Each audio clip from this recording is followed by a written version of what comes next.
That's with Marthie. My name is Marthie Hopeflish, and I want to help you find your passion and run with it. And every Monday I upload a video around 8 o'clock, and then I talk about three things. So today I'm busy with Julia Cameron's The Artist's Way. I discovered it when I posted a note on my Facebook page saying I have a bit of a writer's block. And what an amazing discovery this is. So I'm actually going to do the 12-week program, and I'm taking you with me.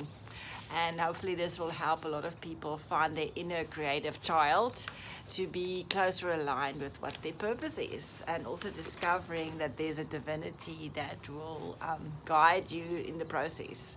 So the first chapter is about recovering your sense of safety, and I want to divide it up in three parts. So the first one is your inner critic, the second one is the enemies, and the champions.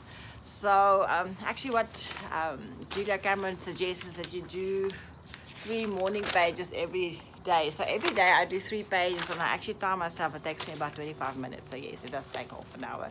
And the idea is that you do it in the morning before you do anything else, so that you are fresh and you're looking forward to your day, not at the end of the day when you're recapping what's happened and you're tired and exhausted. So it's about taking back control and starting with a blank space that you can fill in with what you think your day should look like and anything that comes up.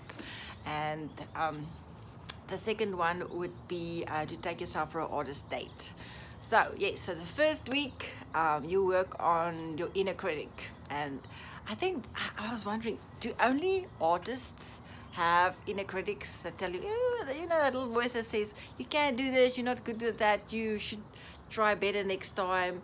And then I think, well, maybe yes, I do think everybody has a negative voice in their head, and what she motivates you to do is to actually go and discover what they're saying and who is saying it, because it's somebody that said something that got stuck in your head and your mind, and it's replaying every time you're trying to break through a barrier of doing something new that you like, that you're good at, that you're supposed to be doing, that's your destiny, and this voice keeps on chipping in. So it's just like, well, what are you saying, and who is saying, where did you come from?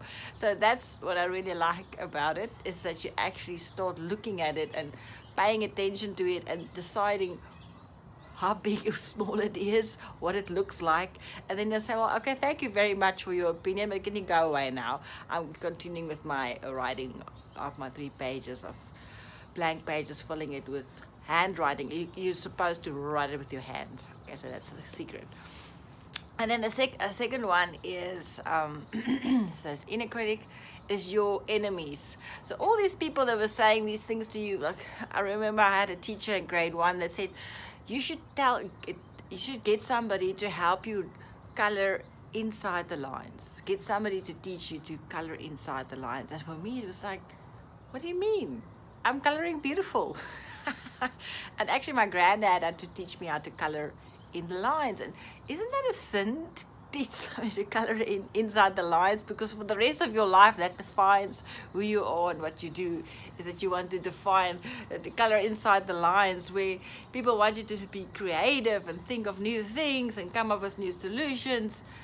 But the first thing they teach you is to color inside the lines. So I think that was a very dramatic discovery of School 101, is to color inside the lines. So that was my one enemy. So you identify your enemies and the voices, and you look at it and decide how much value it has and how much of a role it still plays in your life today.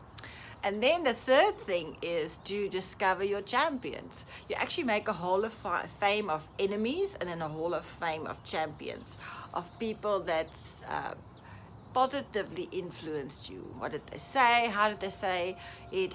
Who were they? What did they say it about? So for me, I remember I had a friend in matric that told me, Marthie, if I could write songs like you, I would just write songs the whole day long. That's what I would do. And it doesn't sound like much, but he died about a couple of months later in a car accident with 2 of his sisters. So it's 3 people that died in the car crash. So now all of a sudden it's different, because I get to live the life that he never lived.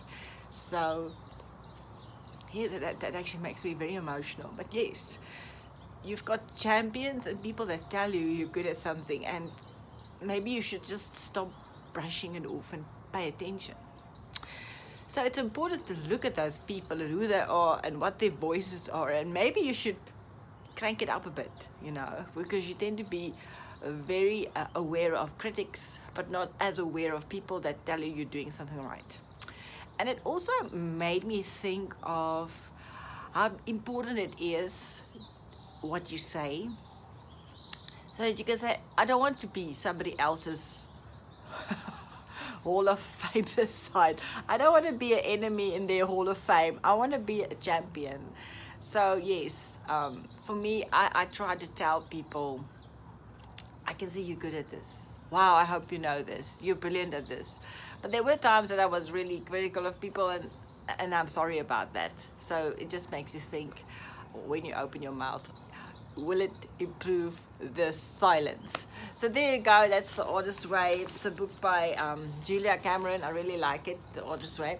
And it's a course in discovering and recovering your creative self. And week 1 is about rediscovering your sense of safety. And the 3 things that we looked at was your inner critic, and you take the negative and you put the positive. And then your Hall of Fame of enemies and your Hall of Fame of champions. And I really recommend the book. You can do it with me if you like, and I'm very looking forward to seeing where it takes me. So have a wonderful Monday, and please subscribe to my channel. You can leave me comments. And this week, what am I busy with? I'm done with my, it went so well with my show on Friday with vulnerable youth. I did a show for 150 youth in the theatre to give them the theatre experience, but also subliminal, having a message. It wasn't that subliminal, because if you didn't get it, I don't know. You have a dream and you have to go for it, because God put a purpose in your heart. And what else am I busy with? Lots of projects I have to finish. My kids are writing exams, so that will be taking priority. But it's exciting. It's exciting to be doing stuff because I'm still here. I'm still alive. So have a wonderful Monday.